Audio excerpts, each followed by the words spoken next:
इस बार भारत देश पूरी तैयारी के साथ है और इस बार वो संयम नहीं रखेगा जो सिंदूर 1.0 में हमने संयम रखा।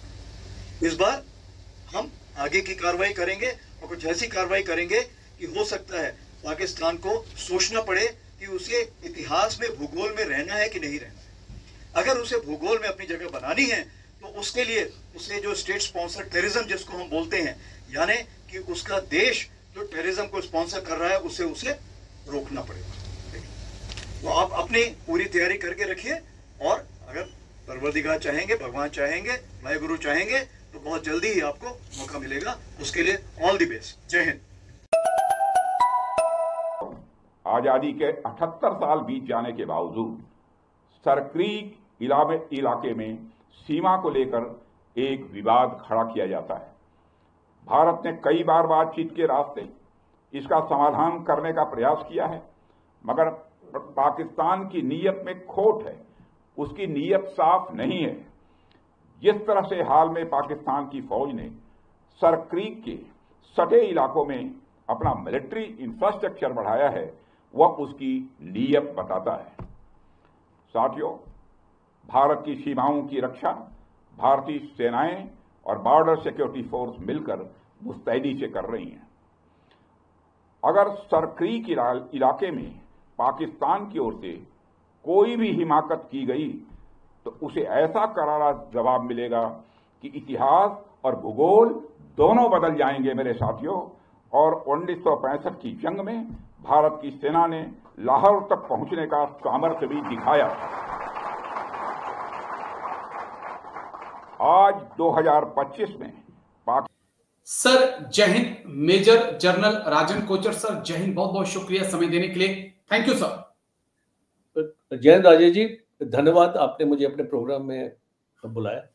थैंक यू सर, आपने समय दिया। दरअसल सरक्रीक को लेकर मैंने आपके साथ बातचीत करनी थी। जब से रक्षा मंत्री राजनाथ सिंह ने सरक्रीक को लेकर बयान दिया है और कहा है कि सरक्रीक से एक रास्ता जो है कराची तक भी जाता है, तो पाकिस्तान को सचेत हो जाना चाहिए।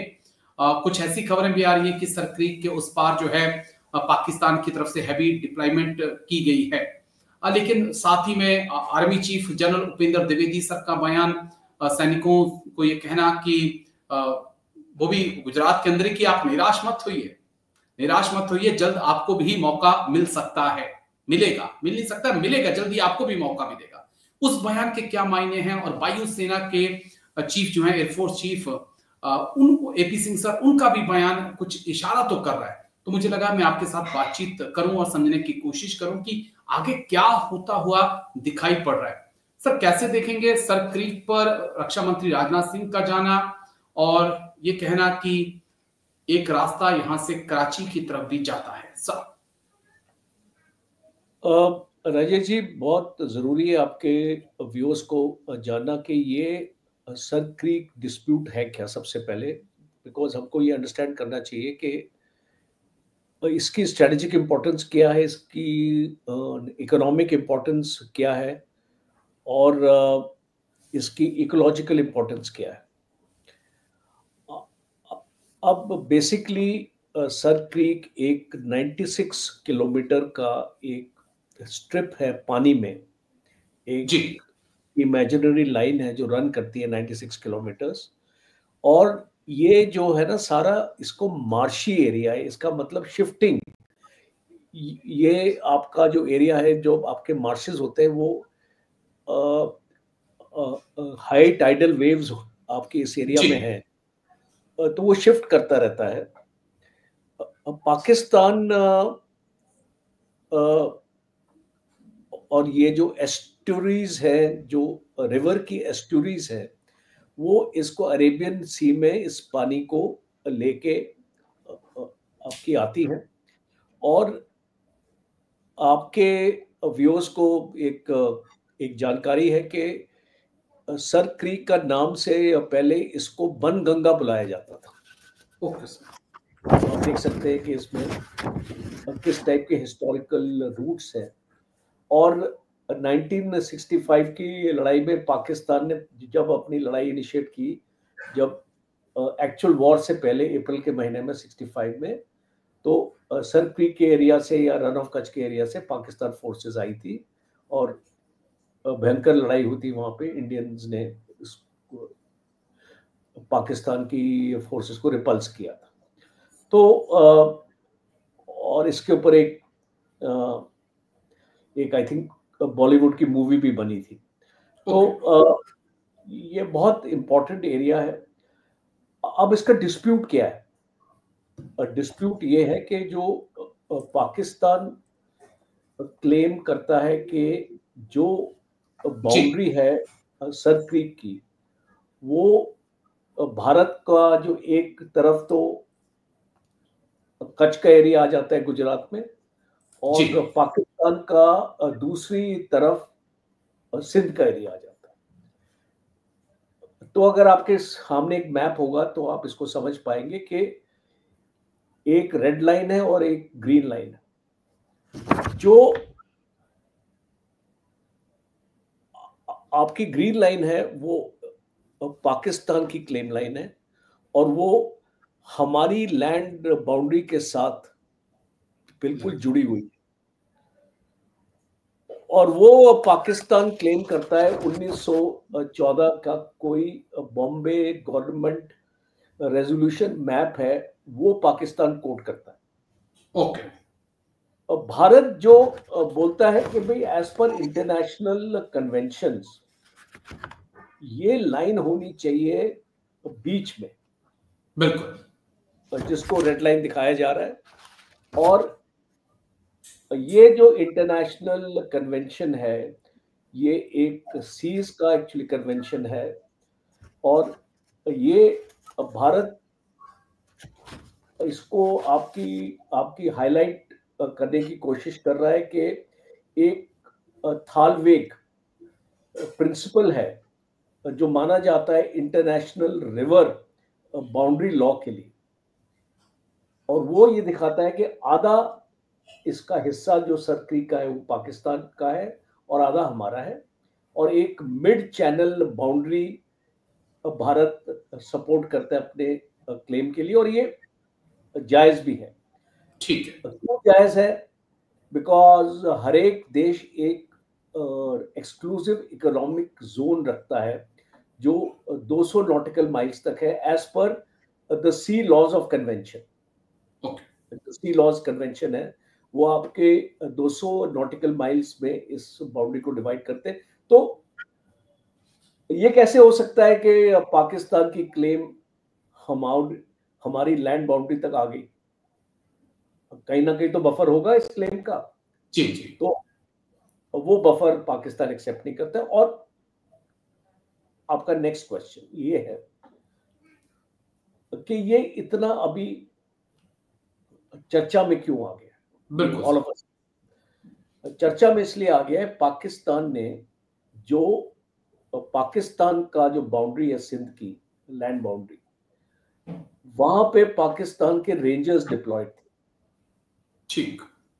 और अब पाकिस्तान ने उस रेंजर्स को रिप्लेस करके अपनी रेगुलर इन्फेंट्री यूनिट्स को भेज दिया है। ठीक। और जिसमें 6 बटालियंस आई हैं वहां पे, ब्रिगेड माइनस हम इसको बोल सकते हैं।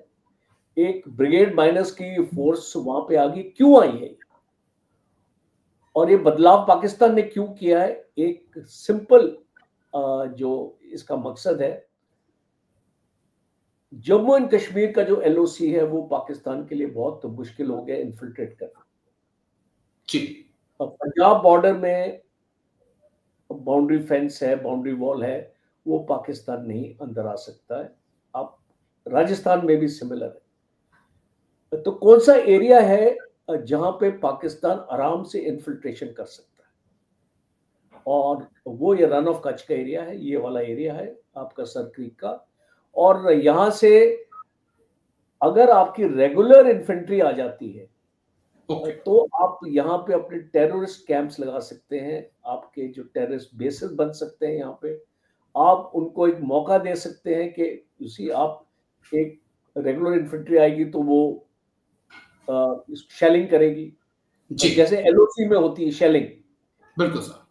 हम एक एलओसी यहाँ पे देख रहे हैं आने वाले वक्त, और वो शेलिंग अपना करेंगे, उसके आड़ पे इनके लोग अंदर आएंगे और आर्म्स, एमुनिशन, ड्रग्स, तीनों ये लोग अंदर इसको भारत पे लेके आएंगे। और यहाँ पे आसान है कंपैरेटिवली बाकी हमारी बाउंड्रीज के साथ।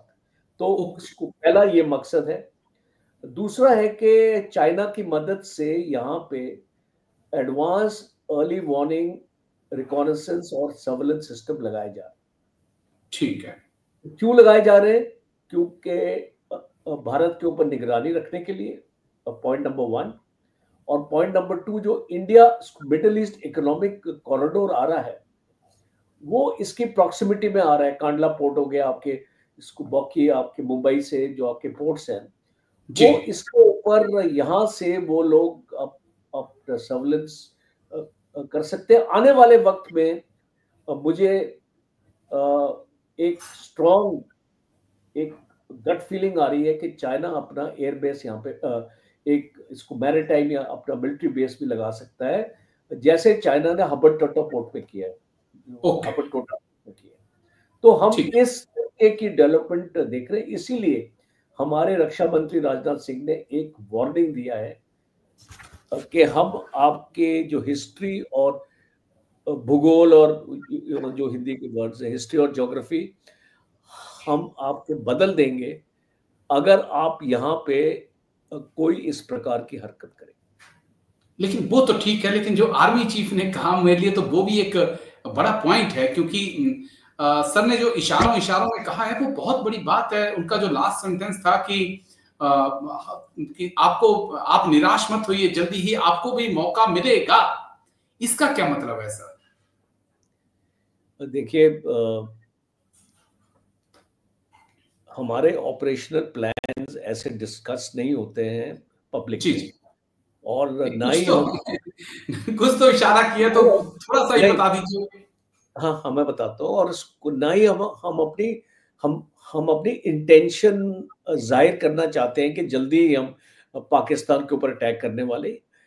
ये एक गुस्सा है, एक सेंटिमेंट है, एक मोराल के लिए हमारी फौज को बताने के लिए है कि हम जल्दी ही अपनी तैयारी जिस तरीके से कर रहे हैं, पाकिस्तान को एक मुंहतोड़ जवाब देंगे। क्योंकि सिंदूर के बाद पाकिस्तान ने अपनी टेररिस्ट एक्टिविटीज को बंद नहीं किया जी। अब जो इंटेलिजेंस रिपोर्ट्स आती हैं उससे आपको क्लियर इंडिकेशन मिलती है कि पाकिस्तान, आप भी मीडिया से जुड़े हुए हैं, आपको भी जानकारी होगी कि पाकिस्तान अपने टेररिस्ट बेसिस पीओके से शिफ्ट करके खैबर पख्तूनख्वा में लेके जा रहा है। बिकॉज पीओके में बहुत डिस्टर्बेंस शुरू हो गई है और लोग वहां पे पाकिस्तान आर्मी के खिलाफ हो गए। और आपने रोज मीडिया में देखा क्या हो रहा है पीओके में।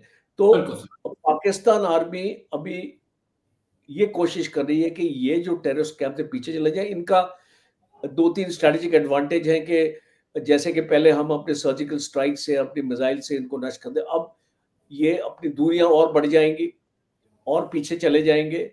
और जिस टाइप का टेरेन है खैबर पख्तूनख्वा में, माउंटेन्स हैं, रेवेंस हैं वगैरह, तो इनको लोकेट करना, पिन पॉइंट करना इनकी लोकेशन के ऊपर हमारी फौज को उतना ही मुश्किल हो जाएगा। तो इसीलिए मैं ये देख रहा हूं कि आर्मी चीफ एक ऐसी स्टेटमेंट दे रहे हैं अपने जवानों को कि आप फिक्र मत कीजिए, हम जल्दी ही एक कड़ा जवाब पाकिस्तान को देने वाले। जी बिल्कुल सर, उसका तो पूरा देश इंतजार भी कर रहा है। और साथ ही में अगर खैबर पख्तूनख्वा में चले जाएं, बलूचिस्तान में चले जाएं, टीटीपी और बीएलए तो इंतजार कर ही रहे होंगे। वो तो पहले पाकिस्तानी सेना के दुश्मन हैं, तो शायद टीटीपी भी इंतजार कर रहा होगा कि लश्कर और जैश वहां पर आए। एक वीडियो मैंने सर आपको सेंड किया है, एक बार आप उस पर प्लीज नजर मार लीजिएगा।